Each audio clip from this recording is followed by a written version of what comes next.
দেশজুড়ে নারীর প্রতি সহিংসতার প্রতিবাদে এবং ধর্ষকের সর্বোচ্চ শাস্তির দাবিতে ক্লাস পরীক্ষা বর্জন করে আন্দোলন করছেন রাজশাহী বিশ্ববিদ্যালয়ের শিক্ষার্থীরা।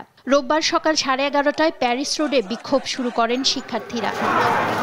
পরে বিশ্ববিদ্যালয়ের প্রধান ফটকের সামনে ঢাকা রাজশাহী মহাসড়ক অবরোধ করে নানা স্লোগান দেন তারা। কোন যদি কিন্তু ছাড়া বিশেষ ট্রাইব্যুনাল গঠন করে আসিয়া ধর্ষকদের বিচার কার্য নিশ্চিত দেখতে চাই। সাথে সাথে ধর্ষণের ব্যাপারে এমন একটি আইন দেখতে চাই যাতে করে ধর্ষণ করার মানসিকতা আনার আগে 100 বার ভাবে। ধর্ষকের শাস্তি মৃত্যু, এমন শাস্তি দেওয়া যাতে ধর্ষণ করার আর কোনো সাহস না পায়। বিক্ষোভ করেছেন ঢাকা বিশ্ববিদ্যালয়ের শিক্ষক ও শিক্ষার্থীরা।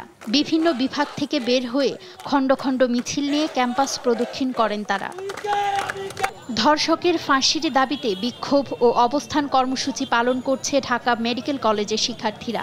যারা আছেন আপনারাই কিন্তু আলোড়নটা সৃষ্টি করতে পারেন। আপনারা যদি এটাকে ট্রেন্ড হিসেবে না নিয়ে যেখানে যখনই ধর্ষণ হবে তখনই সেটাকে রিপোর্ট করার মাধ্যমে যদি এই আলোড়নটা সৃষ্টি করেন, আমরা ছাত্র সমাজ কিন্তু বাংলাদেশে এখনো জেগে আছি, আমরা কিন্তু মরে যাই নাই, আমরা কিন্তু রাস্তায় তখনও নামবো, প্রতিটা ধর্ষণের জন্য নামবো।